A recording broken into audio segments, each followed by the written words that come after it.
સરકારી યુનિવર્સિટીમાં એડમિશન માટે જીકાસ પોર્ટલ માથાના દુખાવા સમાન બન્યું છે। એનએસયુઆઈએ રામધૂન બોલાવી અને વિરોધ નોંધાવ્યો છે। 80% લાવનાર વિદ્યાર્થીઓ પણ પ્રવેશથી વંચિત રહે છે। ગુજરાત યુનિવર્સિટીમાં વીસી ચેમ્બરમાં એનએસયુઆઈએ વિરોધ કર્યો છે। કોલેજમાં સીટો વધારવા એનએસયુઆઈએ માંગ કરી। વિરોધ નોંધાવતા એનએસયુઆઈના કાર્યકર્તાઓની અટકાયત કરવામાં આવી।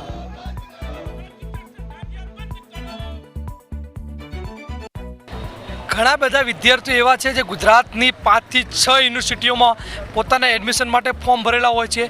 જીકાસની બેદરકારીના લીધે આ વિદ્યાર્થીએ ક્યાંક એડમિશન બીજી યુનિવર્સિટીમાં લઈ લીધું હોય છે, જેને 90% હોય છે। એ જ વિદ્યાર્થીનું નામ ગુજરાત યુનિવર્સિટીની 5 કોલેજોમાં નામ આવે છે। આ વિદ્યાર્થીનું 5 કોલેજોમાં હરેક રાઉન્ડમાં પહેલા રાઉન્ડથી લઈને 19મા રાઉન્ડ સુધી નામ આવવાથી એ વિદ્યાર્થીને લીધે બીજા વિદ્યાર્થીને એડમિશન મળતું નથી।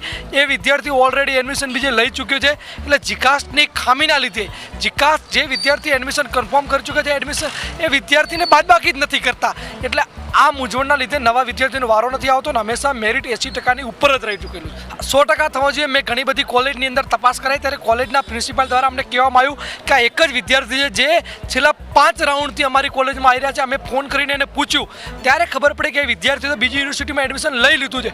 એટલે આવી રીતે નામ વેરિફિકેશન કરીને આ વિદ્યાર્થીના નામ કટ થવા જોઈએ। સાવ એક સામતા તો એવું નથી કે મેરિટ નીચે નથી જતી। ઓલરેડી 20 રાઉન્ડ જીકાસના થયા છે અને રજૂઆતમાં એ લોકોની એવી પણ રજૂઆત હતી કે હવે ઓફલાઈન કરીને એને બારોબાર એડમિશન આપી શકાશે, પણ આ એક પોલિસી મેટર છે એટલે એ રજૂઆત અહીંયા થશે ને નિર્ણય થશે એવી શક્યતા નથી।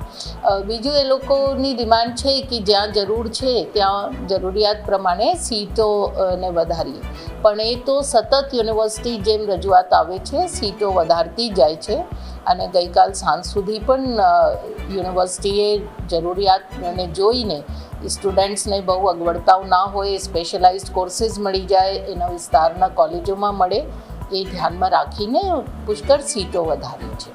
ગુજરાત યુનિવર્સિટીમાં કોમન એડમિશન પોર્ટલ જીકાસથી એડમિશન થઈ રહ્યા છે, પરંતુ 80% લાવનાર વિદ્યાર્થી પણ એડમિશનથી વંચિત છે। ત્યારે એનએસયુઆઈએ ગુજરાત યુનિવર્સિટીમાં હોબાળો મચાવ્યો છે। ગુજરાત યુનિવર્સિટીના કુલપતિના ચેમ્બરમાં જય નારા જે છે તે લગાયા છે અને કુલપતિનો હુરિયો જે છે તે બોલાવવામાં આવ્યો છે। હાલ તમામ કાર્યકર્તાઓની અટકાયત કરવામાં આવી છે અને ખુદ કુલપતિ જે છે તે પોતાની ચેમ્બર જે છે તે મૂકી જાય। શું તકલીફ છે વિદ્યાર્થીઓને, શું કેમ એડમિશન નથી થઈ? જીકાસ પોર્ટલના કારણે હજારો વિદ્યાર્થીઓ રજડી રહ્યા છે। અમે કુલપતિને રજૂઆત કરવા આવ્યા તો કુલપતિ ભાગી ગયા છે અને પોલીસને આગળ કરી છે। તો અમારી રજૂઆત કોણ સાંભળશે? સરકાર અમારી રજૂઆત નથી સાંભળતી, જીકાસ નથી સાંભળતી, કુલપતિ નથી સાંભળતી અને આજે પોલીસે અમારા એનએસયુના કાર્યકર્તાને મારવાની કોશિશ કરી છે। એની સામે અમારું આંદોલન ચાલુ રહેશે અને જેટલી પણ વિદ્યાર્થીઓ કોલેજના લીધે હેરાન થયા છે એમને ન્યાય મળે એની માટે અમારી લડત છે।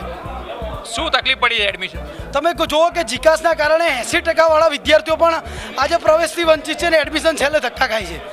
તેના ઉપર કોઈ નિર્ણય લેવામાં નથી આવતો। મેરિટ જ્યારે 80 અટક્યું છે તો ફરતી 85થી મેરિટ ચાલુ કરે, જ્યારે 89થી ચાલુ કરવું જોઈએ, 79થી ચાલુ કરવું જોઈએ, તો એ વિદ્યાર્થીઓ ક્યાં ભણશે?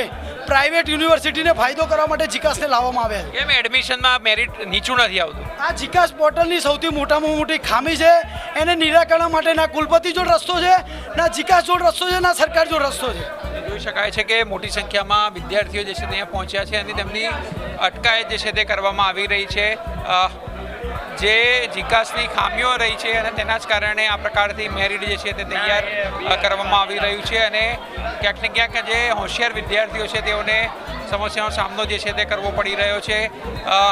હાલ તેમની અટકાયત જે છે તે કરવામાં આવી રહી છે। કુલપતિની ચેમ્બરમાં વિદ્યાર્થી સંગઠન એનએસયુઆઈએ જે છે તે હોબાળો મચાવ્યો છે અને એક જ માંગ છે કે જીકાસમાં એડમિશન જે છે તે પ્રોપર રીતે કરવામાં આવે જેથી કરીને વિદ્યાર્થીઓ જે છે તેમને પ્રવેશ મળી રહે। કેમેરામેન ઓમ પટેલ સાથે આશુતોષ ઉપાધ્યાય, ન્યૂઝ કેપિટલ, અમદાવાદ।